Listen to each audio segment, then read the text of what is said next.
Irmãos, eu gostaria que nesse momento você abaixasse sua cabeça e falasse com o teu Deus, o nosso Deus.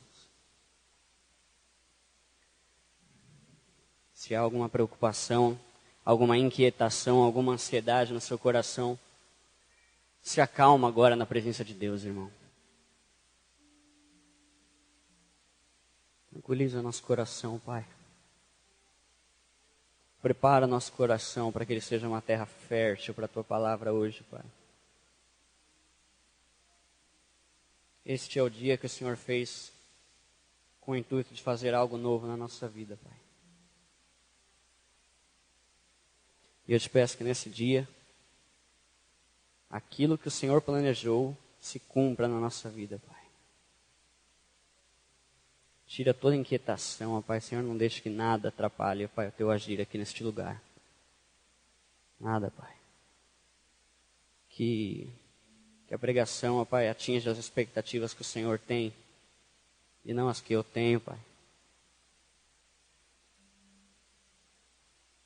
Que hoje aqui aconteça aquilo que só o Senhor pode fazer, ó Pai, não aquilo que eu mesmo consigo fazer, Pai.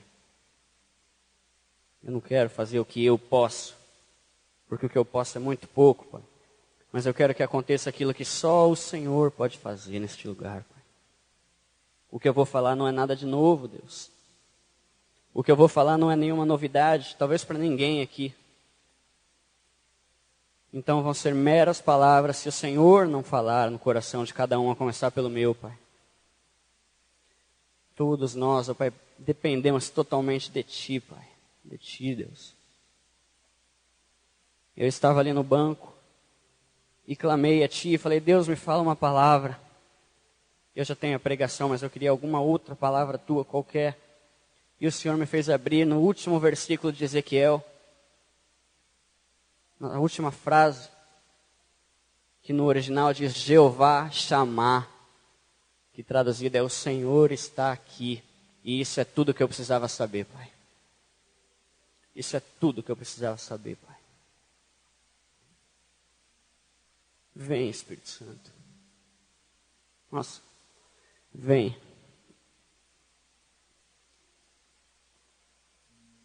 Se há alguém aqui que tem preconceito com a minha pessoa, Pai, eu te peço que isso caia por terra, Pai.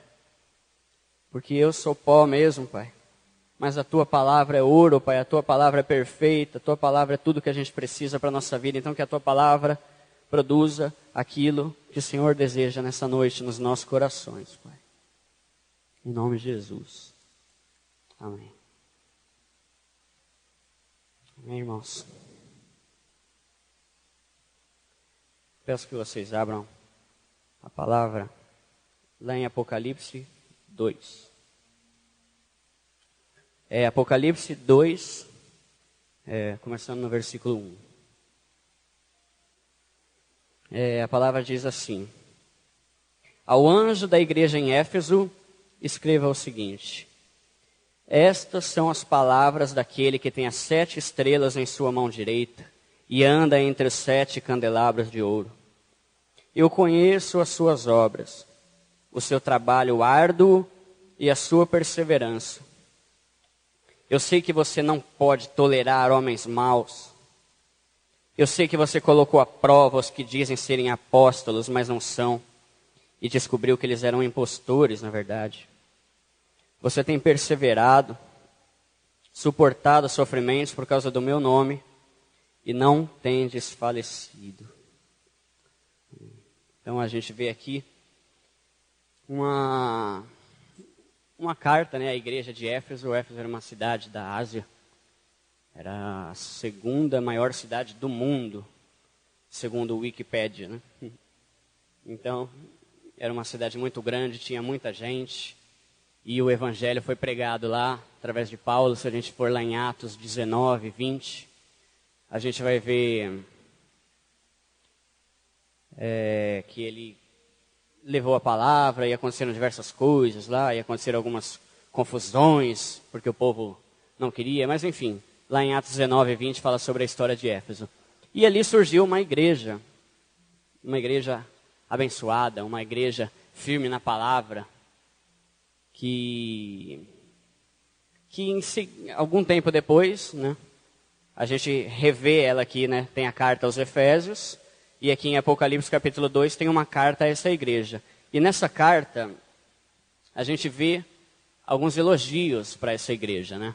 Eu creio que grande parte de vocês já conhece esse trecho, principalmente os versículos seguintes.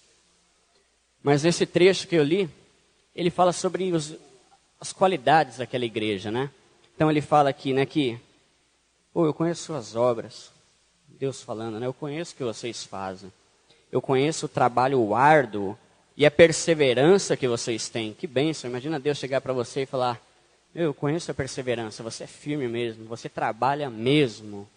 E não é você trabalha, é trabalho árduo. Fui ver lá no original essa palavra aí, está falando isso mesmo. Trabalho árduo até a exaustão do seu corpo. Você trabalha tanto até não aguentar mais. E era assim que essa igreja fazia. Isso é uma bênção. Isso é uma qualidade incrível.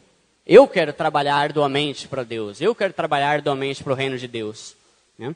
E aqui a sua perseverança. E sei que você não tolera homens maus, não. Você coloca à prova aqueles que dizem ser apóstolos, mas não são. Você não cai em qualquer conversa, não. Você não cai em qualquer ladainha, não.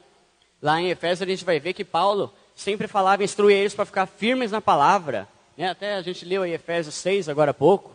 Fica firme, né? Que tem o escudo da fé, que é a palavra de Deus. Eles estavam instruídos a isso. E por isso eles colocavam à prova, não. Isso aí que você está falando não faz sentido. Você tem perseverado e suportado sofrimentos por causa do meu nome. E não tem desfalecido. Né? Então, são características boas que uma igreja precisa ter. Eu quero ser assim, eu quero ter tudo isso. Só que a gente vai ver no versículo seguinte a queda, o problema, né? Deus levantou a moral deles, mas aí ele falou, mas tem um problema. Eu tenho contra ti que vocês abandonaram o primeiro amor. Eu tenho contra ti.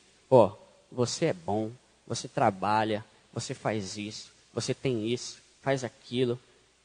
Você se esforça, você é perseverante, você é guerreiro, você é batalhador, você cumpre ali, está sempre ali firme na palavra. Você não aceita a pregação meia boca de gente que quer pregar para o homem se achar o bonzão. Você crê na palavra, naquilo que é certo. Mas, tem uma coisa que vocês estão errando. Vocês esqueceram o primeiro amor. E isso eu tenho contra ti. Deus falando. De que adianta, irmãos, fazer tanta coisa, ter tanta obra, tanto trabalho, tanto esforço, mas ouvir de Deus, legal, mas e eu na sua vida? Onde é que eu estou? De que adianta fazer qualquer coisa nesse mundo, irmão, se não tiver Deus na sua vida? Me fala. De que adianta você fazer qualquer coisa? Sabe? Eu me lembro daquele versículo lá do capítulo 13 de Coríntios, que fala, você quer vender tudo o que você tem e dar para os pobres? Faz. Só que se tiver amor, não vai adiantar nada. Você pode perder sua vida fazendo o que você quiser, mas se não tiver amor, não vale de nada. O Dudinha está falando que não vale nada? Não. A palavra diz que não vale nada. E olha o baita negócio que você está fazendo. Eu vou vender tudo. Você abre seu armário, tira todas as suas roupas, sua casa, seu carro, vai morar embaixo da ponte e fala, tudo isso aqui eu quero dar para os pobres. Não vale nada. E é o que eu te pergunto, de que adianta, irmão, ter tudo, ter ministério, ter coral, ter ensaio, você ficar a tarde inteira na igreja se matando, e não ter Deus? Faz sentido isso? Mas infelizmente é o que acontece muito, irmãos. O homem tem uma tendência ferrenha de se afastar de Deus. E o problema não, um fato, é que você se aproxima de Deus, mediante a oração. Irmão, a oração. Oração, oração e oração. É isso que a gente precisa para ter comunhão com Deus. Irmão, você é cristão e eu sou cristão, se a gente não ora, não faz sentido. Não faz sentido nenhum. Como eu orei aqui, irmãos, isso que eu estou te falando, e estou falando para mim também, não é novo, não tem novidade nenhuma. Nossa, você não vai sair, nossa, eu aprendi na igreja que eu preciso orar. Não. Por isso que eu falei, Espírito Santo, faz alguma coisa, porque eu não vou falar novidade nenhuma. Mas se o Senhor não gerar mudança nas nossas vidas, vão ser meras palavras. O problema é que alguém falou uma vez que às vezes a gente precisa mais ser lembrado do que ensinado. E eu estou aqui para lembrar a você e a mim que a oração é o meio de comunhão e contato com Deus. E se a gente não ora, a gente é tudo, menos cristão. Qualquer tipo de relacionamento, ele tem que ter contato, tem que ter relação. O nome já diz, é relacionamento.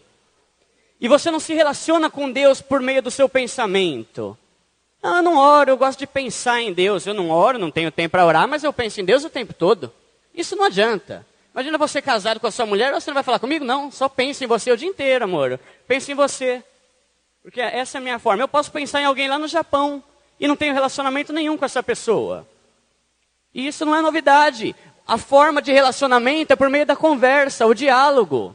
Mulher que sempre fala isso, né? Eu sou meio calado. E minha irmã fala, você tem que falar mais, Eduardo, porque mulher gosta de falar. E gosta mesmo. Mas por que ela está falando isso? Porque relacionamento é conversa. Você se dá bem com seu marido, com seu namorado, por causa da conversa. E se não conversa, mais cedo ou mais tarde vai miar. Mais cedo ou mais tarde não vai dar certo. E como é que você e eu queremos nos relacionar com Deus sem a oração, irmão? Eu estava fazendo uns cálculos.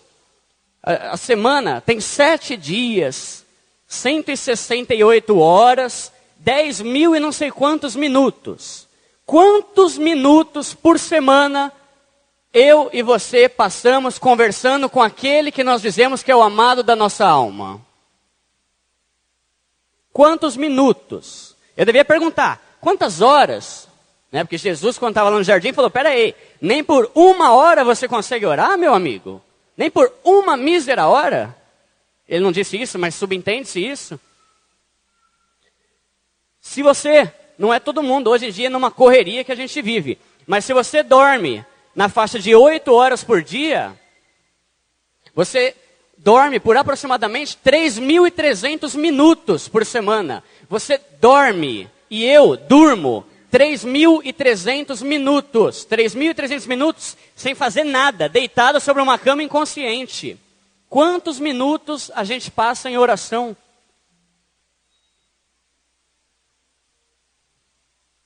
Isso é muito sério. Porque não faz sentido, irmão, a gente ser cristão e não ter relacionamento. Não faz sentido a gente ser cristão sem ter o Cristo na nossa vida. Sem ter a vida de Deus na nossa vida. E a vida de Deus a gente conquista com relacionamento, com intimidade. Mas muitas vezes a gente não tem nem diálogo com Deus. Você já passou por isso? De você começar a orar e dar 1 minuto você já não tem mais o que falar. Deus, o que eu vou fazer agora? Orar pela África? Não, peraí. Falta de diálogo é falta de intimidade. Engraçado que no começo da nossa vida cristã, a gente está lá no fogo. Eu quero orar, eu quero buscar. Esses dias eu estava conversando com a Thalita, né, sobre oração. E ela falou, nossa, Duda, tinha uma vez que, quando eu me converti, eu orei e fiquei 6 horas seguidas orando. Por quê? Pensa no começo de um relacionamento. Não tem aquele negócio de, nossa, eu fiquei falando no telefone com ele por 2h30. Nossa, ele já me ligou 17 vezes hoje. Por quê? Porque no começo de um relacionamento você quer trocar ideia o tempo todo, você quer conversar. Só que tenta continuar com o relacionamento se você fala, não, agora eu já não tenho mais prazer em conversar com você. Mas é o que acontece. No começo da nossa vida espiritual é assim. Eu mesmo fazia isso. E sabe, irmão, eu estou falando isso aqui. Se eu falar de mim em algum momento, alguma virtude, entenda que é graça pura. Porque essa pregação que eu estou fazendo, hoje mesmo eu pequei nisso. Porque eu estou falando justamente sobre isso. A gente faz muita coisa, trabalha muito e não ora. Hoje eu fiz isso. Hoje a gente teve que fazer um mutirão lá no sítio, ficamos trabalhando lá por horas. E aí agora que eu estava aqui no culto, aqui na última música, eu comecei a chorar, porque Deus me lembrou, Duda, você está vendo que você não passou 10 minutos do seu dia orando pelo culto de hoje? Às vezes eu penso, nossa, que bonito, ele está chorando. Está chorando porque é um miserável. Está chorando porque não fez o que devia que fazer. Aí Deus vem e fala, mas peraí, você vai pregar sobre isso, Duda? E você não viveu isso? Eu falei, Deus. Ele, que bom que eu sou gracioso. E por causa da minha graça, eu vou deixar você subir lá em cima. Eu vou ser misericordioso e deixar você pregar. Porque hoje você errou justamente naquilo que você vai falar para o meu povo. Peraí, eu nunca prego. Eu prego aqui 2 vezes por ano. Na maratona dos jovens ou do seminário. Aí, uma vez por ano que eu prego, praticamente, eu não passo nem 5 minutos orando pelo meu culto. Pelo meu culto. E o que eu fiz? Aí vem aqueles pensamentos, mas Deus, eu estou trabalhando, eu estou na tua obra. Eu estava lá no sítio fazendo as coisas, Deus. Estava lá para preparar para o negócio para o acampamento, estava com meus amigos, eu estava trabalhando na tua casa. Os Efésios também estavam. Os Efésios também estavam trabalhando. E ele estava trabalhando muito mais do que eu, pelo visto. Mas eu tenho contra ti que você não lembra mais de mim. Eu tenho contra você que você trabalha muito e acha que está trabalhando, que é o bonzão, que está trabalhando na minha casa e não lembra mais de mim. Então eu não preciso que você trabalhe mais nada, não preciso fazer mais nada. Só hora que está bom. Porque se o trabalho vai te afastar da oração, é melhor você não trabalhar e não fazer nada. Agora, se você sabe equilibrar as coisas, então vamos trabalhar e fazer tudo direito. Mas quantas vezes, irmãos, a gente se pega em ministério? Quantas vezes a gente tem um grupo, tem ensaio? O pessoal do Coral Jovem passa o sábado inteiro na igreja, o pessoal do Projarte, Boa Nerds, às vezes a gente acorda, tem um negócio de manhã, vai pudinho para ensaiar à tarde, vai para não sei o quê, tem que estar aqui na igreja 6. A gente está fazendo muita coisa e é ótimo, irmãos. A melhor coisa é você trabalhar na igreja. A segunda melhor coisa, talvez. Porque a primeira melhor é você buscar a Deus. Não caia no erro dos Efésios. Como eu tenho certeza que você já caiu alguma vez, e eu também já caí muitas vezes nesse erro. De abandonar aquilo que realmente importa para trabalhar. Sabe, eu pensava antes, nossa, que bênção, eu quero ser missionário. E ser missionário deve ser muito bom, deve ser uma intimidade com Deus. Não é não, irmão.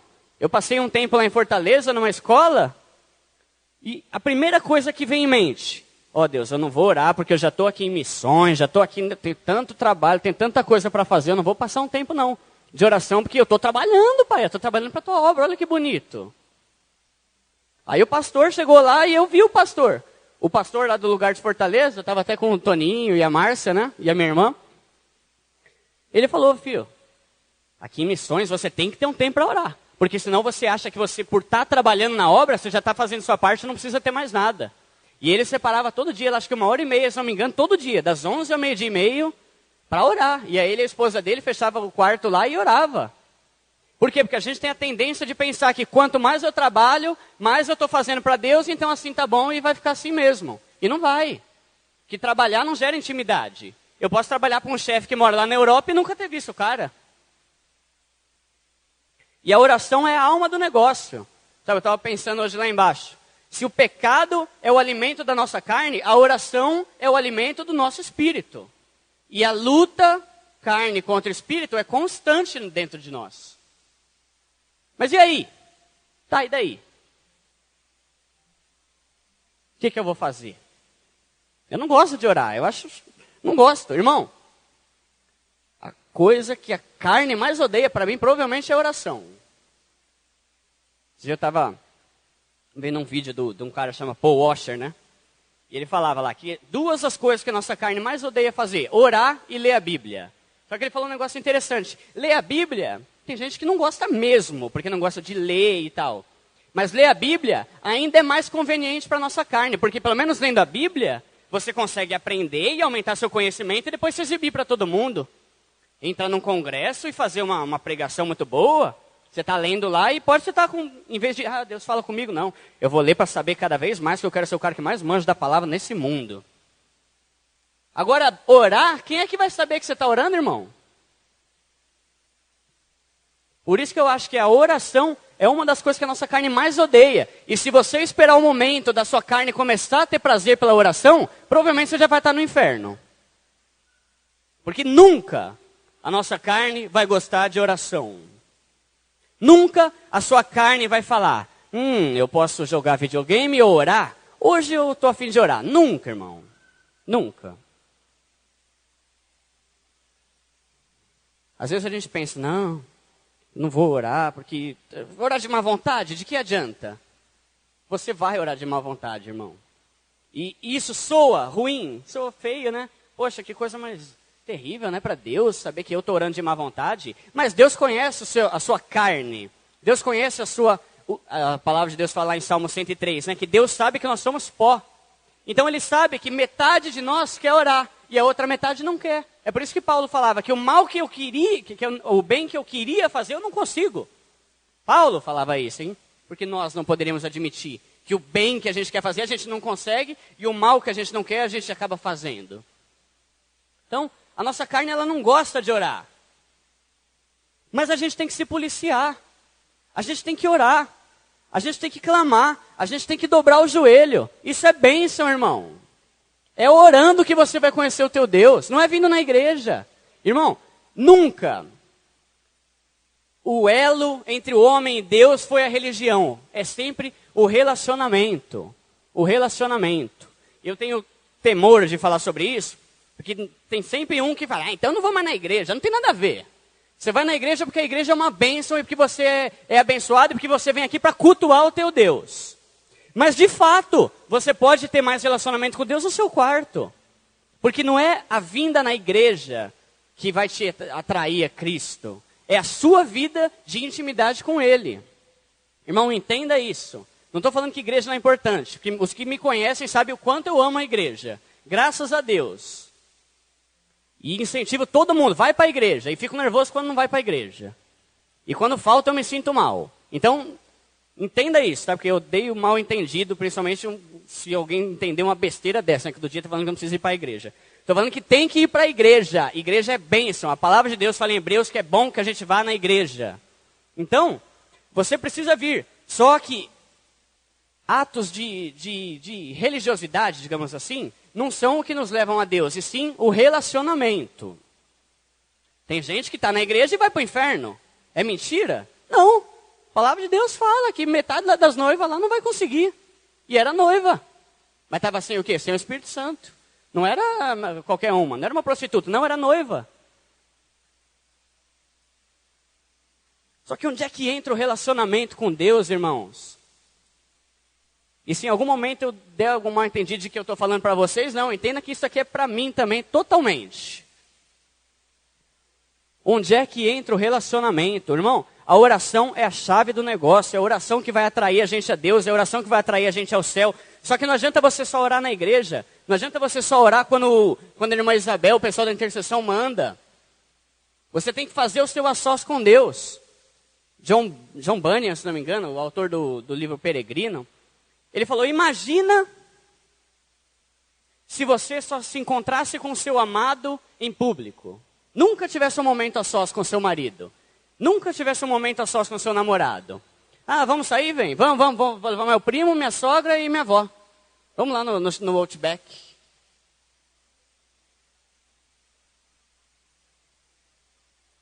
Mas o fato é que tem muita gente que o relacionamento com Deus é só em meio a outras pessoas, só em público. Muitas vezes a minha é assim. Por quê? Eu gosto de uma frase de Isaac Newton, né, que ele falou que quando ele olha o universo por meio dos telescópios, ele vê galáxias, ele vê o universo, vê as estrelas, mas quando ele se ajoelhava no quarto dele a sós com Deus, ele via coisas celestes que ele nunca veria com os maiores telescópios do mundo. Quando você se ajoelha ali no seu quarto, você entra em comunhão com Deus. O tempo todo a gente está em comunhão com Deus. Mas quando a gente ora e está em intimidade, algo mais acontece. Tem um versículo em Salmo 25, se não me engano, 24, que fala que a intimidade do Senhor é para aqueles que o temem. E outras traduções falam, a intimidade do Senhor é para aqueles que o buscam. Ou seja, Guilherme, você só vai ter intimidade comigo se você me buscar. Se você não me buscar, não vai ter intimidade. Deus falou isso para você. Você vai me buscar? Então, se você me buscar, vai ter intimidade. Você não vai me buscar? Então não vai ter intimidade. Quem quer ter intimidade com Deus? Eu quero. É para isso que eu vivo. Não faz sentido você ter uma vida tão restrita, cheia de regras e coisas e parâmetros, e não ter a recompensa, que é a vida de Deus em nós. Então, muitas pessoas, sabe, acabam trabalhando, se esforçando e não orando. E isso não pode acontecer, irmão. Isso não pode, sabe, eu penso mais ou menos como Jacó. Jacó, quando se encontrou com Deus, ele lutou a madrugada inteira. Ele falou, não vou soltar. Não, enquanto o Senhor não me der algo novo, eu não vou soltar. Moisés falou, não, Deus, se o Senhor não for comigo, eu também não vou. Mas a gente muitas vezes vive a nossa vida longe de Deus. Está na igreja, mas está vivendo sem Deus. Isso não rola. Sabe, se você for ver a vida de Jesus, Jesus orava o tempo todo. Ele gostava tanto de ter comunhão com Deus, que ele resolveu, Deus, sabe o que eu vou fazer? Acho que eu vou ficar 40 dias no deserto, sem amigo, sem comida, sem bebida, só contigo. Ele resolveu ficar 40 dias a sós com Deus. Tem uma série de passagens que você vê lá, que ao anoitecer, Jesus subiu ao monte para orar a sós. E quando era de manhã, ele desceu do monte. Por que a gente não faz mais isso? Por que a gente não ora mais? Por que a gente não tem mais intimidade com Deus?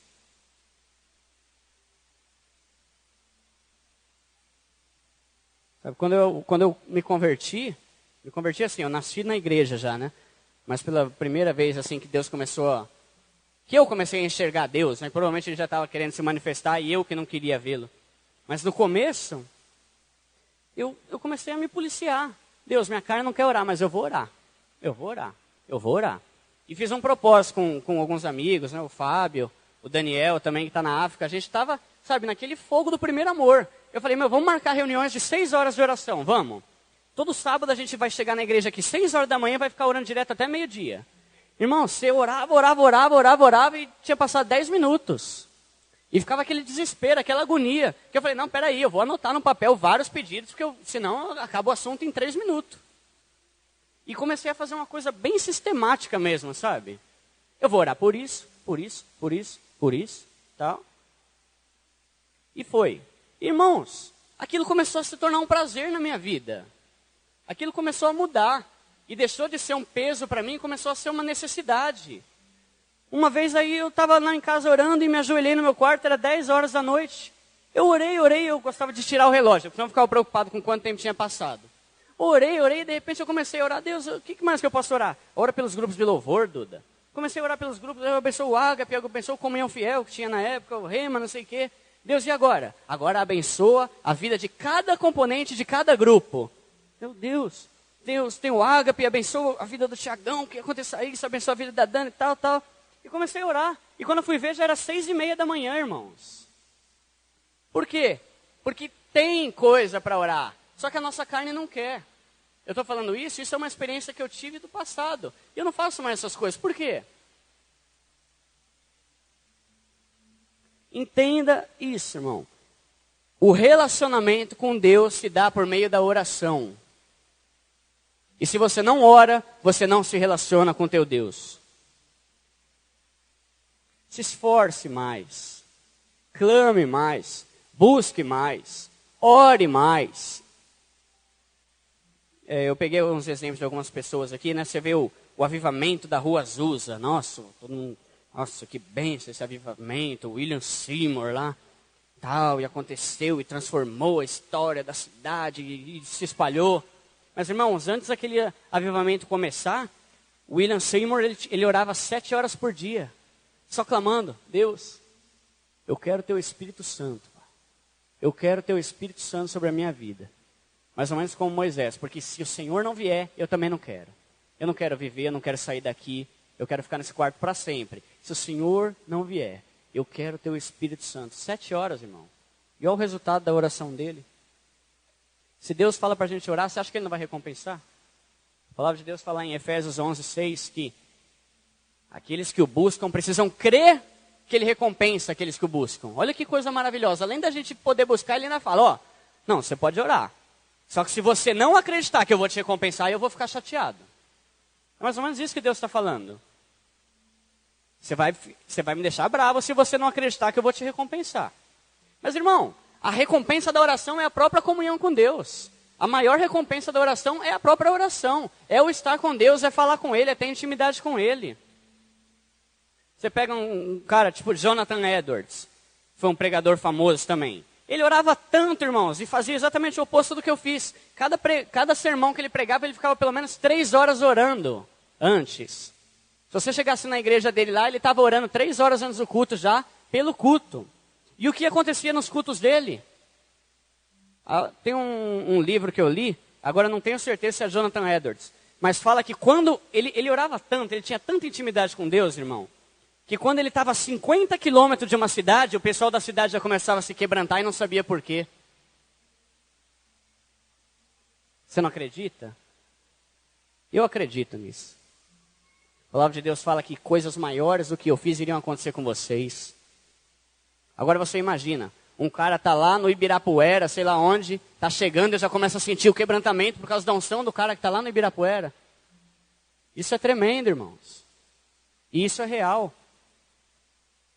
Mas ele tinha uma vida de oração. Tinha um outro cara que ele falava, não, eu vou orar, eu vou acordar mais cedo. Eu preciso orar, então eu vou acordar mais cedo e fazer isso e aquilo. E aí, cada vez que ele começava a orar, ele descobria que tinha alguém que acordava mais cedo que ele para fazer qualquer outra coisa. Ele falava, não, peraí.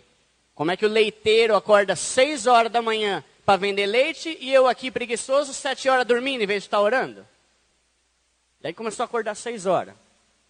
Daí que estava orando, aí descobriu que o padeiro acordava 4 horas da madrugada. Peraí.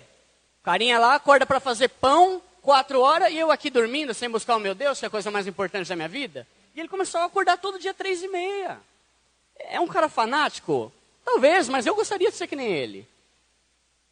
Eu gostaria de acordar de madrugada.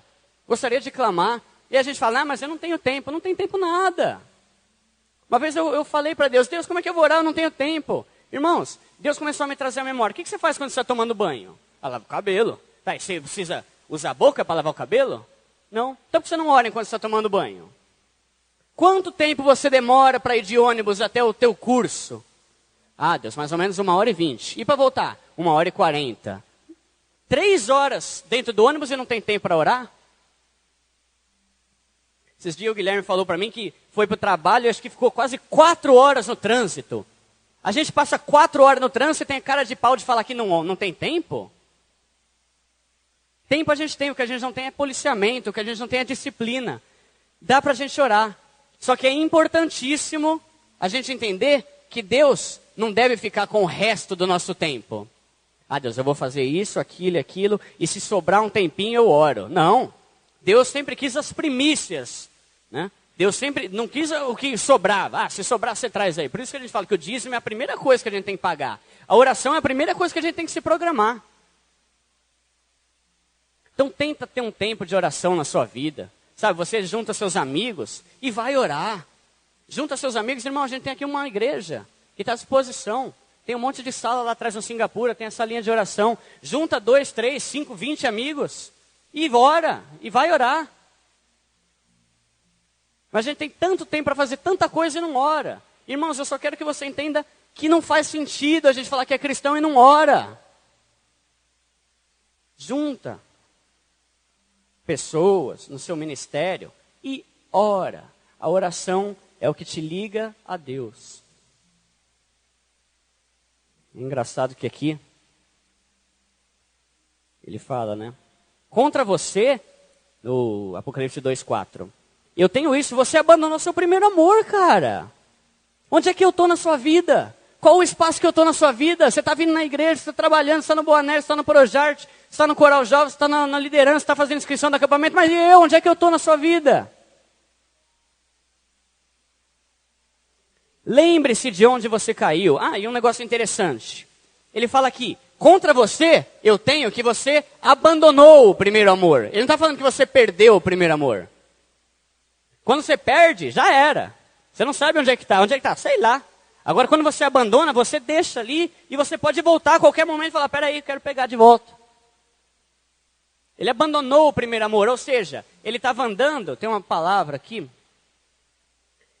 o trecho aqui, o termo, né, no original aqui, é dispensaram o primeiro amor. Foram embora sem o primeiro amor. Seguiu reto na sua vida, esquecendo, deixando para trás o primeiro amor. Você não perdeu o primeiro amor, irmão. Acredite. Você não pode falar, Deus, já era todo o meu relacionamento contigo. Não, Deus vai falar, peraí, você não perdeu. Você simplesmente deixou isso. E nada impede você de voltar a ter uma vida de oração, a não ser uma coisa, você não querer. A única coisa que te impede de ter uma vida de oração, ou seja, uma vida cristã, é você querer, você não querer. Você pode a qualquer momento falar, peraí, Deus, o Senhor quer que eu ore, né? O que você acha? Quer, né? Eu também quero, Deus. E aí? Então vamos orar?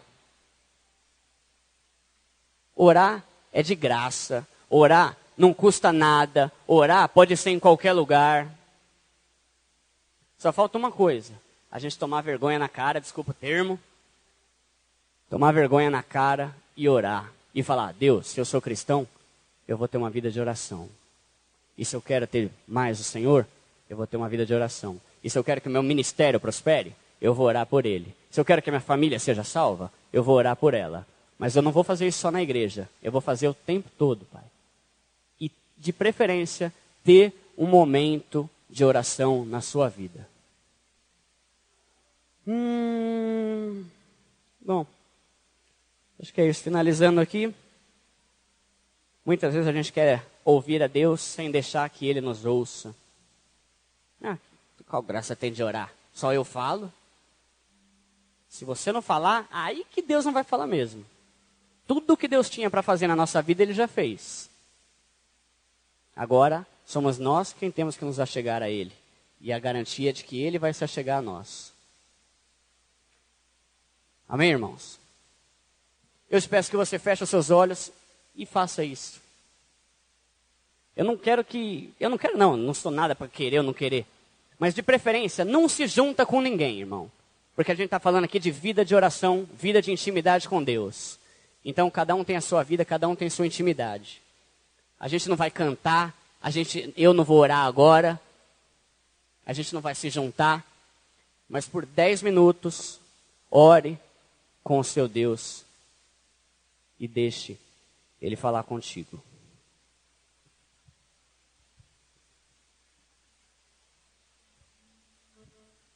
Oh Deus, ajuda-nos a alimentar o nosso espírito, Pai. Ajuda-nos a sermos pessoas, ó Pai, que te honram, não apenas com nossos lábios, ó Pai, dizendo que Tu és o nosso amado. Ajuda-nos, ó Pai, a te adorar, a te buscar, a clamar por Ti, a demonstrar o nosso amor. Às vezes a gente é tão ruim em demonstrar amor para com aqueles que a gente mais ama, Pai. Mas ajuda-nos, ó Pai, a estar contigo. Ajuda-nos, ó Pai. Que este momento, ó Pai, não seja apenas aqui no culto, mas seja na nossa casa, Pai. Que a gente saiba aproveitar o nosso tempo para Te buscar, ó Pai. Que a gente saiba aproveitar o nosso tempo para clamar, ó Pai. Porque é por isso que nós vivemos, ó Pai. É pela Tua presença, é pela Sua vida em nossa vida. Então faça-nos voltar ao primeiro amor, ó Pai. Senhor, o primeiro amor não é chorar, não é se matar na Sua presença, não é sair sapateando. O primeiro amor é simplesmente ter fome por Ti, ter intimidade com Deus. Falar, eu amo meu Deus, tanto que eu oro. Ajuda-nos a voltar, Pai. Lembra-nos aonde nós caímos, ó Pai. Em todo esse percurso, ó Pai, que nós vivemos. Lembra-nos aonde nós caímos como os Efésios, ó Pai. E dá-nos uma chance como o Senhor deu aos Efésios. Que a Tua palavra fala que se eles continuassem com esse erro, o Senhor tiraria o candelabro deles, ó Pai. Não tire de nós o Teu Espírito, ó Pai. Não tire de nós, ó Pai, porque Ele é tudo que nós precisamos para ter uma vida de oração. Nós precisamos de Ti até para falar contigo, Pai. Então ajuda-nos a buscar a Ti, Pai. Como eu Te pedi no começo, Espírito Santo, ajuda-nos, a mim e a todos nós aqui, ó Pai, a ter uma vida de intimidade e comunhão com Deus, Pai. Eu Te louvo, Papai, por esse culto. Eu Te agradeço, Pai, e Te peço que tudo aqui redunde em glória só para o teu nome, Pai. Só para o teu nome, Pai. Que tudo aqui redunde em glória para o teu santo nome, e não para o nome de mais ninguém, Pai. E abençoa-nos, Pai.